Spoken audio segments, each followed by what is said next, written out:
I still remember the exact moment my mother's voice cut through the noise of our Thanksgiving dinner like a knife through butter. 23 people crammed into her dining room in Portland. The smell of turkey and cranberry sauce. Laughter bouncing off the walls. My sister Vivienne holding court at one end of the table in her tailored blazer, talking about some case she'd won. Me in the corner wearing a sweater I'd owned for 6 years, quietly eating mashed potatoes. Then my mother stood up, tapped her wine glass with a fork. Everyone went quiet. She smiled that bright, performative smile she always used when company was over and said, "I want to make a toast. I'm so grateful for my 2 daughters. One is a successful attorney making a real difference in the world," she gestured to Vivienne, who beamed. "And the other? Well, she's still figuring things out." People laughed. Polite, uncomfortable laughter. But my mother wasn't done. She looked right at me and said, "Sometimes I joke that I have 2 daughters, a famous lawyer and a beggar." The room went silent. Someone coughed. My uncle stared at his plate. My aunt's smile froze on her face. Vivienne didn't say anything. Just sipped her wine like my humiliation was background noise. My mother laughed it off. Said she was just kidding. That I knew she loved me. But I saw the look in her eyes. The same look she'd been giving me for years. Disappointment, shame. The look that said I was the mistake she had to explain away at family gatherings. "My name is Bryn Collette Ashford. I was 29 years old at that table. And that night, sitting in my childhood home with a room full of people who pitied me, I made a decision. I wasn't going to be the beggar anymore. I was going to make them all pay. I need you to understand who I was before that Thanksgiving. Before the toast. Before everything burned down. I grew up in Lake Oswego, a suburb south of Portland, where everyone had nice cars and manicured lawns, and parents who asked what college you were applying to before you hit puberty. My father was a cardiologist. My mother didn't work, but she ran every charity committee in town, like it was her full-time job. Vivienne was 3 years older than me, perfect grades. Editor of the school paper. Full ride to Stanford. I was the other one, not stupid. Just not exceptional. I got B's, played clarinet in band. Had a small group of friends who were equally unremarkable. I went to University of Oregon because it was in-state and affordable, and I didn't know what else to do. I studied English because I liked reading. Graduated with no plan and $38,000 in student loans. My parents were disappointed but not surprised. Vivienne went to law school at Columbia. Passed the bar on her first try. Got hired at a corporate firm in Seattle making $160,000 a year right out of school. I moved back to Portland and worked at a bookstore. Not a trendy independent bookstore with author events and coffee. A big chain store in a mall. I shelved books. Worked the register. Smiled at customers who treated me like I was invisible. I made $11.50 an hour. I lived in a studio apartment in Beaverton that smelled like old carpet and had a stove with only 2 working burners. My neighbors fought loudly at 2 in the morning. The parking lot had broken glass every weekend. I kept my head down and tried not to feel like a failure. My parents helped Vivienne buy a condo in Capitol Hill. They visited her constantly. Posted photos of her on Facebook with captions like "so proud of our brilliant daughter." They didn't visit me. When I called my mom, she'd ask how the bookstore was going in this tone that made it sound like a hobby instead of a job. She'd mention Vivienne's latest accomplishment. A promotion. A case she'd won. An award. Then she'd say something like, "Well, we all have our own path, I suppose." I felt like I was drowning in slow motion. The only thing that kept me sane was writing. I'd always written. Stories, mostly. Nothing I ever showed anyone. Just stuff I worked on late at night when I couldn't sleep. I told myself that one day I'd finish something. Publish something. Prove I wasn't just the disappointment everyone thought I was. But days turned into months. Months into years. By the time I turned 29, I'd been working at the bookstore for 7 years. I had $1,500 in savings. No relationship. No prospects. No reason to believe my life would ever be different. I went to family dinners because I felt obligated. Sat quietly while Vivienne talked about her career.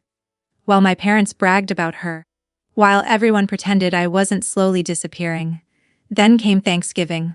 My mother invited 40 people. Made a huge production out of it. She'd been planning for weeks. New tablecloths. Rented extra chairs. Hired someone to cook the turkey because she wanted it perfect.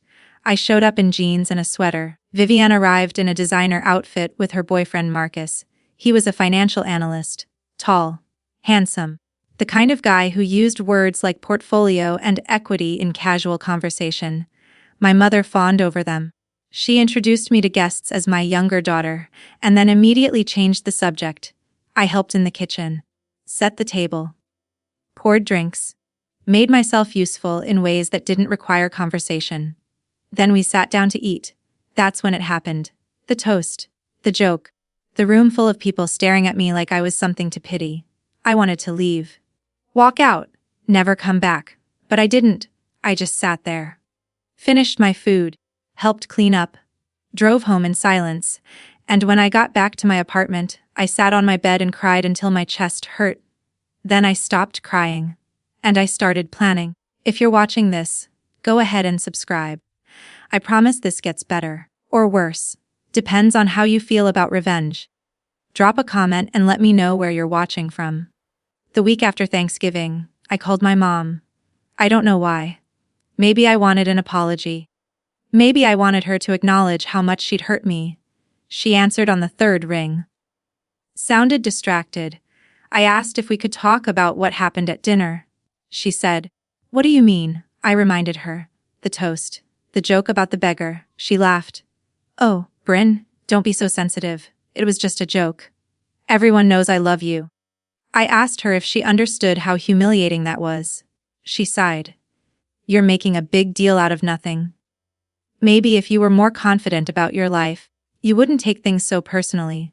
I felt something crack inside me. I told her it wasn't about confidence. It was about respect. She said respect is earned, Bryn. Vivienne works hard. She's accomplished things. What have you done? I didn't answer. Just hung up. I sat on my couch staring at the wall for an hour. Then I called Vivienne. I thought maybe she'd be on my side. Maybe she'd tell me Mom was out of line. Vivienne answered while she was clearly walking somewhere. I could hear traffic in the background.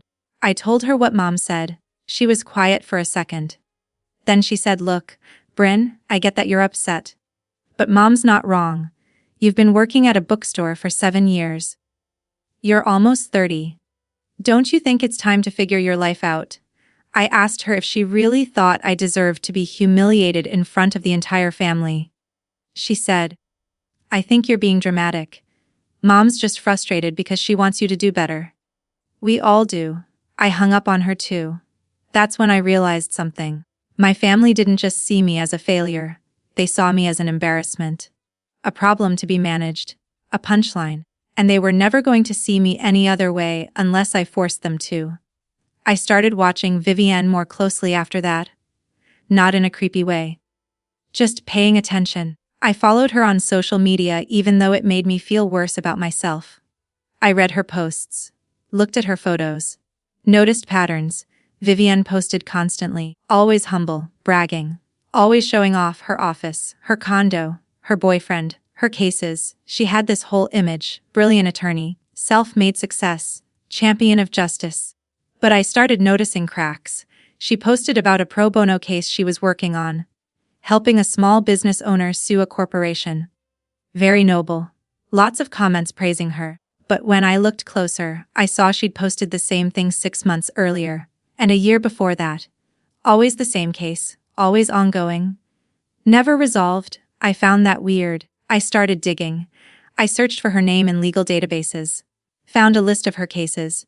Most were corporate disputes. Contract negotiations. Boring stuff. But the pro bono case she kept posting about.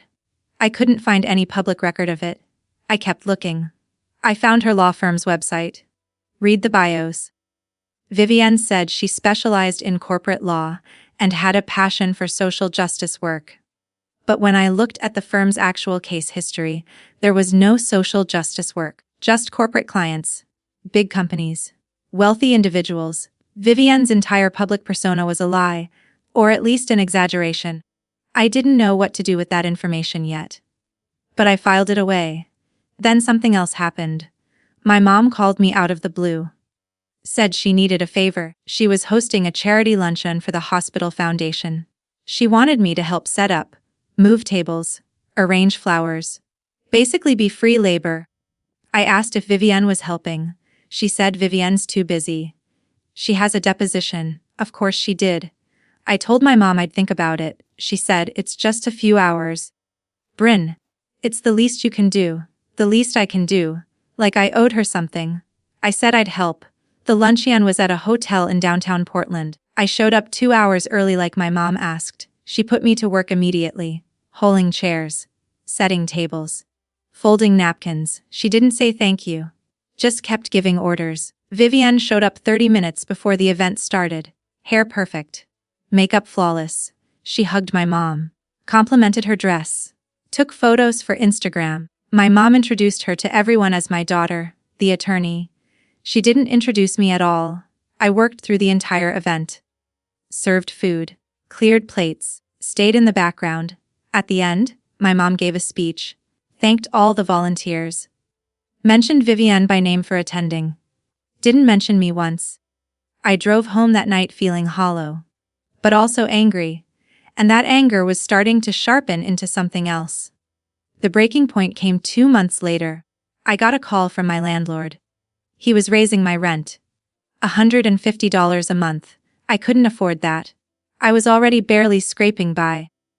I asked if there was any way to keep it the same. He said no. Said the market was going up. If I didn't like it I could leave.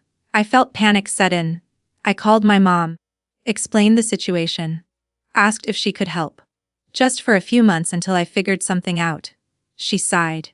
Bryn, you're 29 years old. You can't keep expecting us to bail you out. I told her I wasn't asking for a bailout. Just help. Temporary help. She said we've already helped you so much.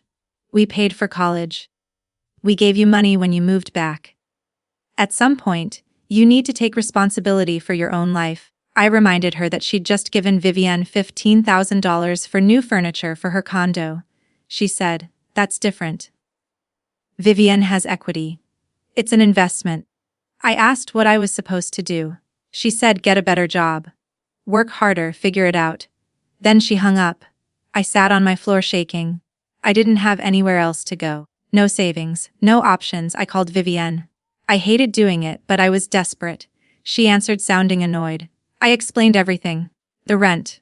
Mom's refusal. The fact that I was about to lose my apartment. She was quiet for a second. Then she said, Bryn, I can't keep enabling you. Enabling. Like I was some addict asking for drug money. I told her I wasn't asking her to enable me. I was asking for help. She said, you need to figure out why you're in this position, why you've spent 7 years at a bookstore instead of building a real career. This isn't a money problem. It's a you problem. I told her to forget it. Hung up. I spent the next week frantically applying for second jobs. Anything. Retail, food service, cleaning. I got one interview. A restaurant hostess position. They offered me $9 an hour. Part-time. No benefits. I took it. I started working 60 hours a week. Bookstore during the day. Restaurant at night. I slept 4 hours if I was lucky. Lived on gas station coffee and whatever food I could steal from the restaurant. I lost 12 pounds in a month. I stopped answering calls from my family. Stopped going to dinners. I didn't have the energy. Then, 3 months later, my mom texted me. It was a photo, her and Vivienne at some spa resort.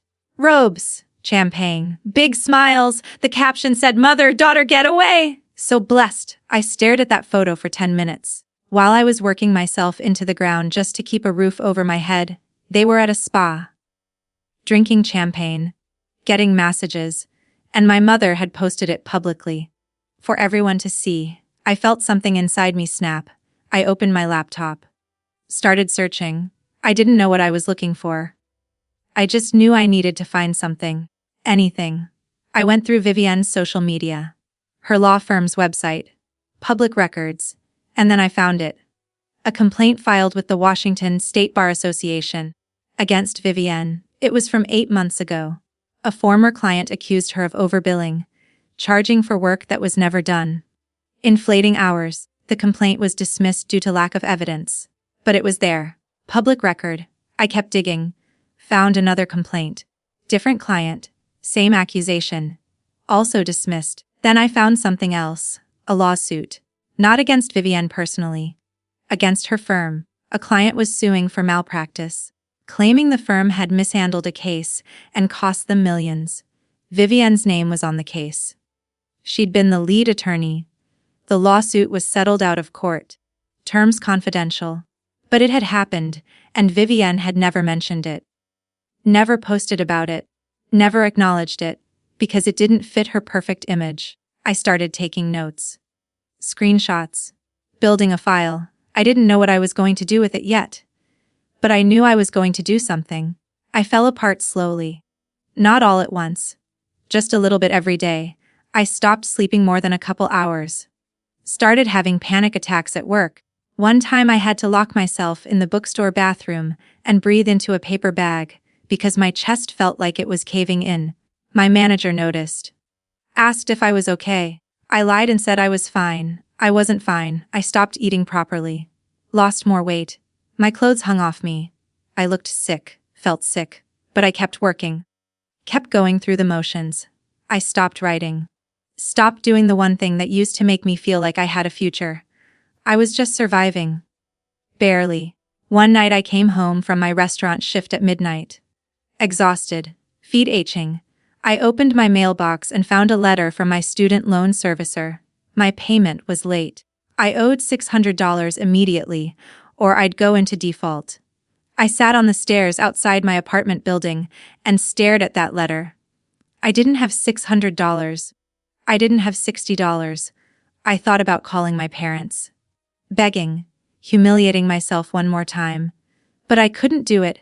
I thought about Vivienne at the spa. My mom's smiling face in that photo. I thought about the toast. The beggar joke. The way my mom had looked at me like I was something she was ashamed of. And I realized something. They were never going to help me. They were never going to see me as anything other than a failure, because keeping me down made them feel better about themselves. Vivienne got to be the golden child, because I was the screw up. My mom got to play the martyr because I was the burden. They needed me to fail.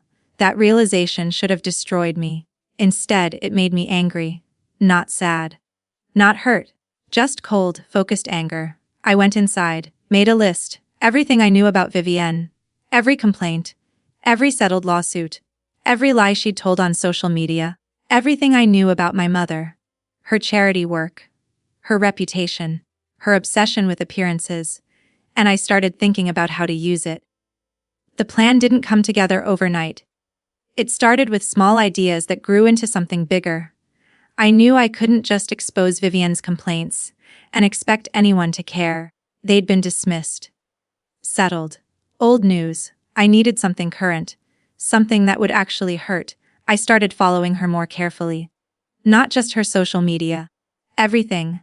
I noticed she posted a lot about her pro bono work. That fake case she kept mentioning. The small business owner fighting a corporation. She'd posted about it again recently. A whole thread about how she was fighting for the little guy. How corporate greed was destroying communities. How she was proud to stand up for justice. It got hundreds of likes. Dozens of comments praising her. But I still couldn't find any record of the case existing.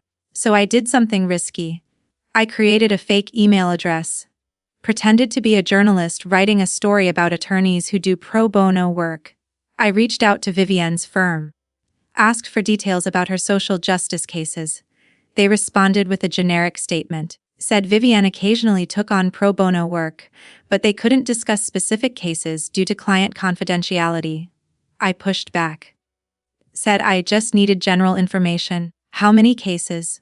What kinds? They stopped responding. That confirmed it. The pro bono work was fake. Or at least exaggerated to the point of being a lie. But I needed proof. I started reaching out to people who'd commented on her posts. Asked if they knew details about the case she was working on. Most ignored me. But one person responded. Said they'd asked Vivienne about it at a networking event, and she'd been vague. Didn't give specifics. I kept digging. I found the Washington State Bar Association's website. They had a public directory. You could search for attorneys and see their case history. I searched Vivienne's name. Her case history was all corporate. No pro bono. No small businesses. Nothing remotely close to what she posted about. I took screenshots.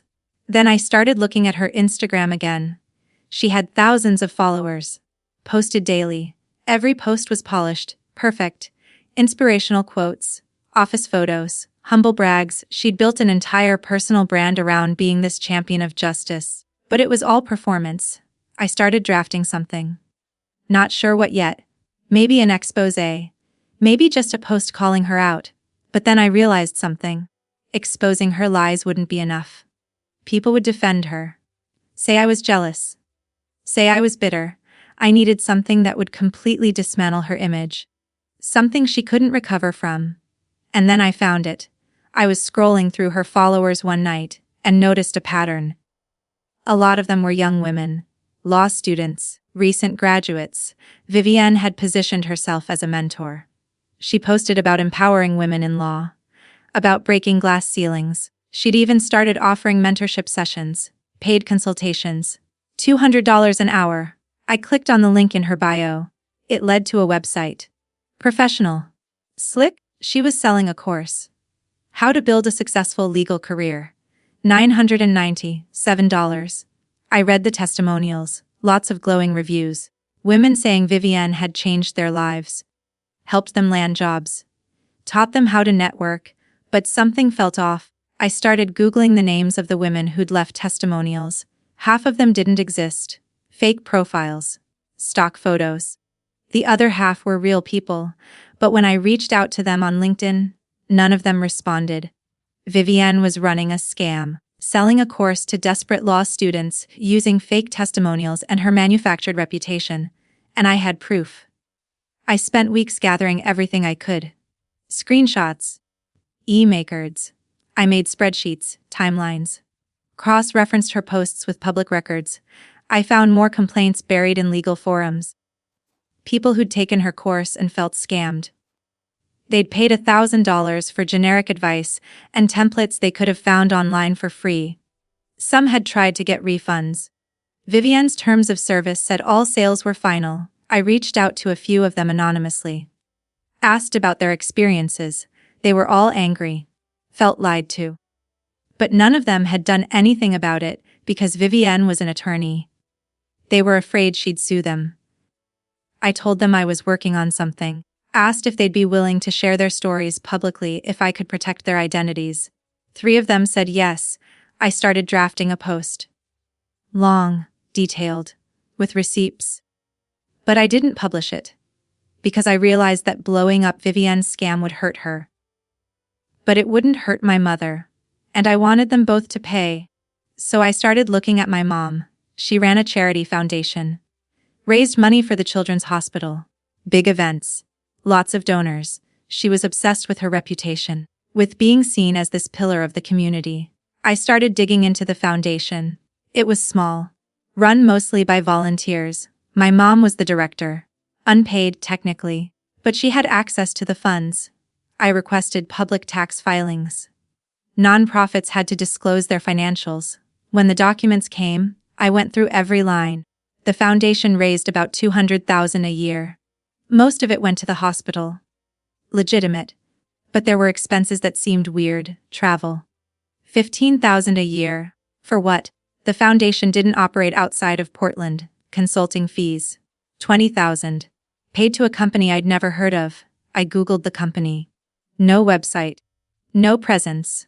I ran the name through business registries. It was registered to my mother. She was paying herself consulting fees from her own charity. It wasn't illegal, technically. Nonprofits could pay for legitimate services, but it was shady, and if people knew, they'd lose trust in her. I kept digging, found more expenses, dinners, hotels. All written off as foundation business. But when I referenced the dates with my mom's social media, half of them were personal trips. She was using charity money to fund her lifestyle. I felt a rush of satisfaction. But I still didn't know how to use it. Then I made a mistake. I was at a family dinner. My mom had guilted me into coming. Said it had been months since I'd shown my face. I went. Sat quietly. Barely spoke. Vivienne was there with Marcus. Talking about some award she'd won. My mom asked me how work was going. I said it was fine. She said, still at the bookstore. I said yes. She shook her head. Said, I just don't understand why you won't try harder, Bryn. Something in me snapped. I said, maybe I would if you actually supported me, instead of treating me like I'm worthless. The table went quiet. My mom's face went hard. She said, don't you dare speak to me like that. I stood up. Said you called me a beggar.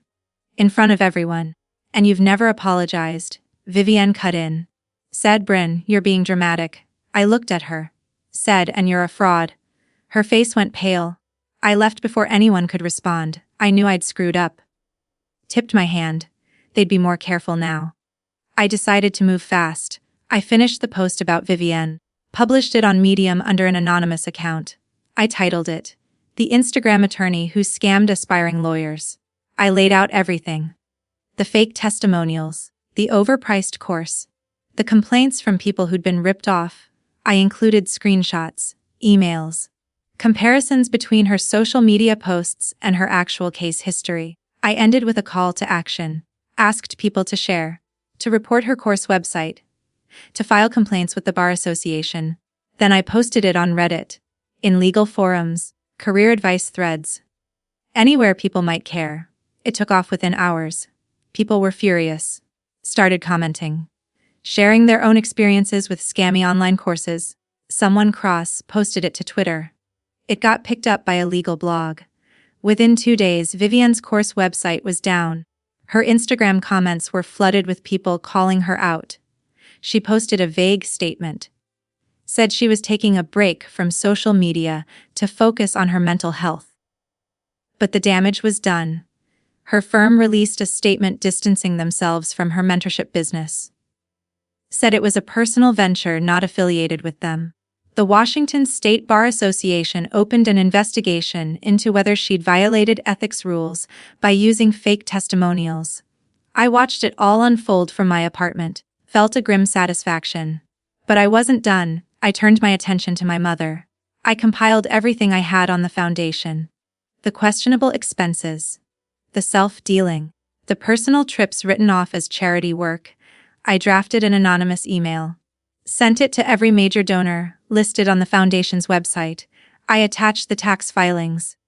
Highlighted the suspicious expenses. I wrote, I thought you should know how your donations are being used. I sent it. Then I waited. It took 3 days for the fallout to start. One of the donors called my mother.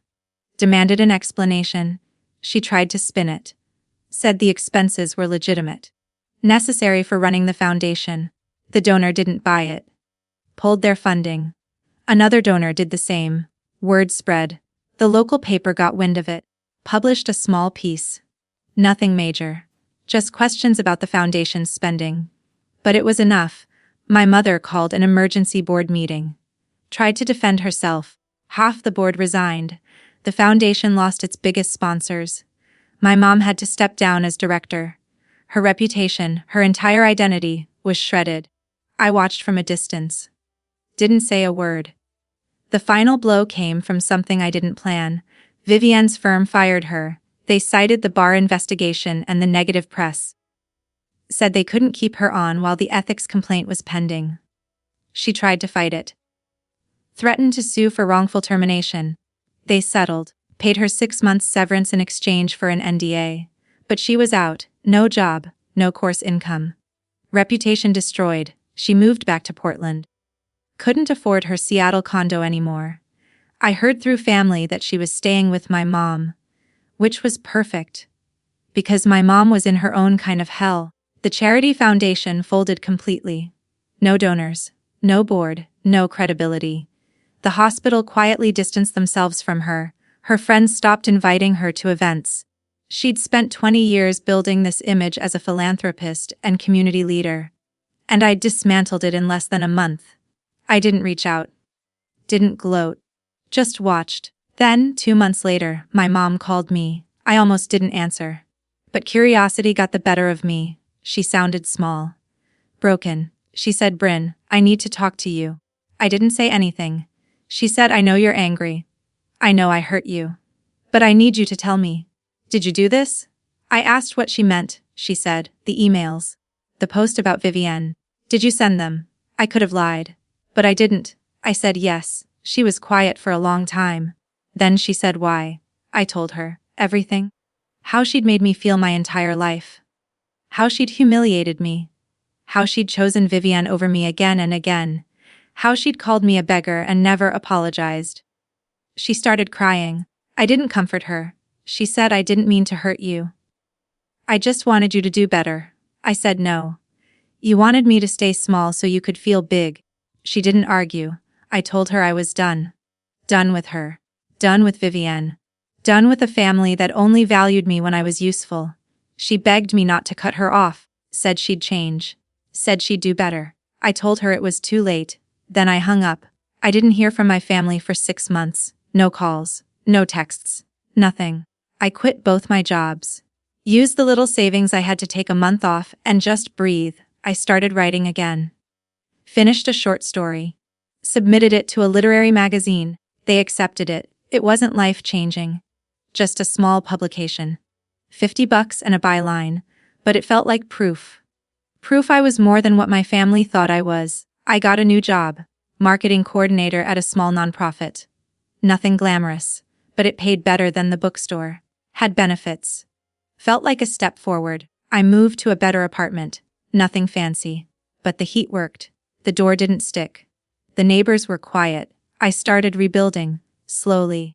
I heard through mutual acquaintances that Vivienne was working as a contract attorney. Document review. The kind of work lawyers do when they can't get hired anywhere else. My mom had moved to a smaller house. Stopped doing charity work. Spent most of her time alone. Part of me felt bad, but only a small part. Mostly I felt free. I think about that Thanksgiving sometimes. The toast. The laughter. The moment I became the punchline. I think about how small I felt. How powerless. And I think about how much has changed. I'm not the same person I was at that table. I'm harder. Colder. Maybe worse in some ways. But I'm not a victim anymore. I don't regret what I did. People ask me that sometimes. Friends who know pieces of the story. They ask if I feel guilty. I don't. My mother and Vivienne built their lives on appearances. On lies. On using people. I just showed everyone who they really were. If that's revenge, fine. But it feels more like justice. I still don't talk to my family. Maybe I never will. Maybe one day I'll forgive them. But not today. Today I'm just focused on building a life that's mine. Not defined by what they think of me. Not shaped by their expectations. Just mine. If you made it this far, thank you for listening. Hit subscribe if this resonated with you. And let me know in the comments where you're watching from. Because I think a lot of people have families who make them feel small. Who compare them to siblings or friends, or some impossible standard. And maybe some of you are wondering if it's worth fighting back. I can't answer that for you. All I can say is this: you don't have to accept being treated like you're less than. You don't have to smile through humiliation. You don't have to keep loving people who don't respect you. Sometimes the best revenge is just refusing to be their victim anymore, and sometimes it's showing the world exactly who they are. The choice is yours.